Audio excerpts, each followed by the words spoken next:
Welcome to part 4. In this section, we will talk about the tools that the Buddha gave us to investigate our world. This is part 4a, and in this part, we will talk about the law of dependent arising. The law of dependent arising is what the Buddha discovered at enlightenment. This was his insight into the hidden perspective of a naturally occurring process, that is our life, our world. And we will try to understand what he explained in this 12-factored formula he presented to explain the law of dependent arising. Now I have told you bits and pieces of it in the former parts, and in this part we will try to piece it all together. This is a very complex topic, but I will try my best to explain it to you at the level that I understand it, and at the same time I would like to urge you to study this on your own and gain an understanding of it on your own, because the Buddha said, if you see the law of dependent arising, you see the Dhamma.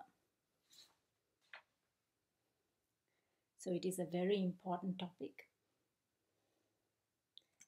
I have already told you the summary of the law of dependent arising, which is that in the presence of ignorance, the activity of mental formations and consciousness is interpreted as a self and a world.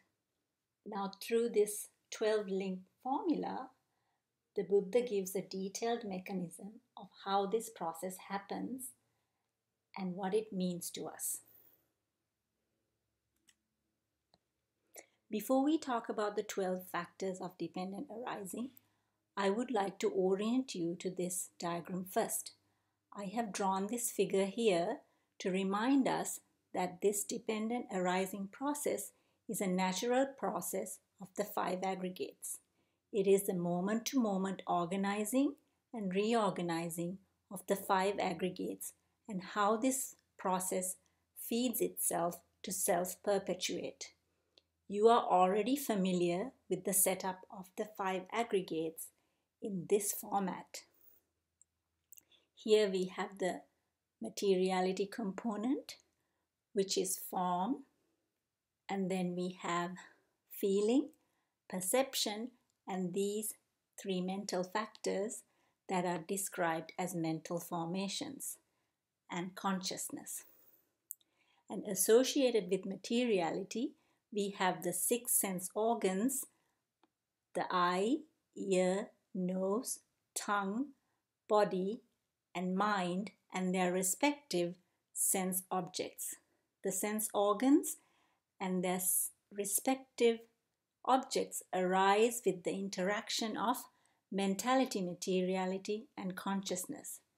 This is a good place to remember that the 5 aggregates are inseparable and dependent on each other and always arise together.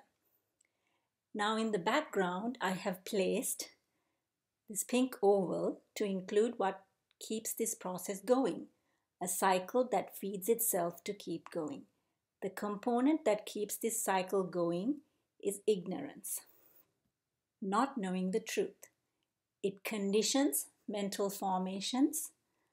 The builder in this case that I have also placed in the background here. We talked about earlier that these mental formations have the information embedded in them to prepare the 5 aggregates from moment to moment. This information is linked to consequences of previously committed intentional actions by body, speech, and mind. In the background of ignorance, we know that the impression of a subject-object duality comes to be with the arising of each consciousness. Conditioned by ignorance, when mental formations prepare the 5 aggregates, we buy into the impression of a self and a world around the self. Now the mental formations in the context of the 5 aggregates are thoughts that are triggered by sensory input and are the basis for intentional actions by body, speech, and mind. Now remember that the consequences of these actions are fed into mental formations here, the builder. Please try not to get hung up on the term mental formations as it is used very broadly in the teaching. It is my understanding that a complete understanding of mental formations can only be gained through calming the mind and developing insight. Now that we have the needed background about this diagram, let's go through the process of how the 12 factors of dependent arising come into play. This process has to be described in a certain way for us to understand what the Buddha wanted to convey to us with this formula. Although it must be said in a sequential manner, please keep in mind that this is happening all at once and is the mechanism of continual organization and reorganization of the 5 aggregates from moment to moment, a dynamic process in constant flux. So this is how it goes. Conditioned by ignorance, mental formations give rise to consciousness. Conditioned by mental formations, consciousness gives rise to mentality materiality. Conditioned by consciousness, mentality materiality gives rise to the 6 sense bases. Conditioned by mentality materiality, the 6 sense bases give rise to contact. Conditioned by the 6 sense bases, contact gives rise to feeling. And then conditioned by contact, feeling gives rise to craving. Then conditioned by feeling, craving gives rise to clinging. Now this is the clinging to the 5 aggregates as me and mine. Conditioned by craving, clinging gives rise to becoming. Becoming, or bhava in Pali, is the arising of conditions for the impression of self to thrive. As long as you act under the impression of a self and a world out there, clinging to the 5 aggregates happens and becoming will arise.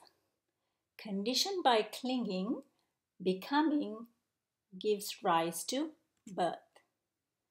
Now this is not the birth from a mother's womb, but the birth of the psychological sense of self. Conditioned by becoming, birth gives rise to decay and death. In this process, as long as there is ignorance, the psychological sense of self is generated. This sense of self then goes through the decay and death process, which happens every moment. This here, from birth, decay to death, the Buddha called dukkha. There isn't a single term in English that dukkha can be translated into, so I'm going to use the term dukkha to avoid mistranslating it. The Buddha's definition of dukkha is associated with the transient nature of the 5 aggregates, the moment-to-moment arising and passing away of all conditioned phenomena. Unaware of this moment-to-moment automatic generation of a sense of self with the event of either seeing, hearing, feeling, tasting, smelling, or cognizing, the worldling takes the 5 aggregates to be me and my world and lives under the impression that there is an enduring, solid self here that also experiences an enduring and solid world that is out there. This creates an alienation, a separation of a self that fears illness, decay, death, parting with loved ones, and a whole host of other stresses that bring mental anxiety.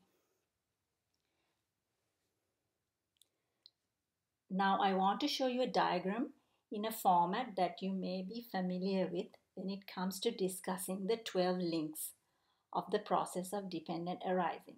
It shows which factors predominantly affect the other, but doesn't bring out the fact that this is a process of the 5 aggregates, or that all factors are active at all times in the presence of ignorance. I want to walk you through this bit here of the diagram to explain that feeling can be of 3 types and that craving is also of 3 types. So with the arising of the 6 sense bases, we have contact giving rise to feeling, which can either be pleasant, unpleasant, or neutral. Conditioned by contact, feeling gives rise to craving, which can be craving for sense pleasure, craving for becoming or to exist in some form, or craving to not exist or get rid of. This is called kama tanha, this is called bhava tanha, and this is called vibhava tanha, respectively in Pali. Let's look at a quick example here to revise what we already know. Conditioned by mental formations, consciousness gives rise to mentality materiality. Conditioned by consciousness, mentality materiality gives rise to the I and the I object, and we know that these mental factors and mental formations and consciousness all influence the arising of the sensory object. It arises differently in each individual. This is why the same sensory input is interpreted differently by each individual. It arises in their mind differently. This flower may generate a pleasant feeling in some and generate craving for more sense pleasure, where the individual would want to take a longer look at the flower, go and embrace it, etc. Or it may create a craving to exist as someone who owns a rose plant that blooms roses just like this, craving to become. Or it may create a craving to never see such a flower, as an unpleasant feeling arose upon seeing it. And there is craving to exist as someone who never sees such a flower again, craving to not become. So the Buddha wanted us to gain insight into this naturally occurring process, this conditionality, this interaction of dependently arising phenomena, to understand what he meant by dukkha. We will take a closer look at dukkha and the Four Noble Truths in the second part of part 4. This brings us to the end of part 4a, where we discussed dependent arising. I hope you will join me for the second part of part 4. Thank you.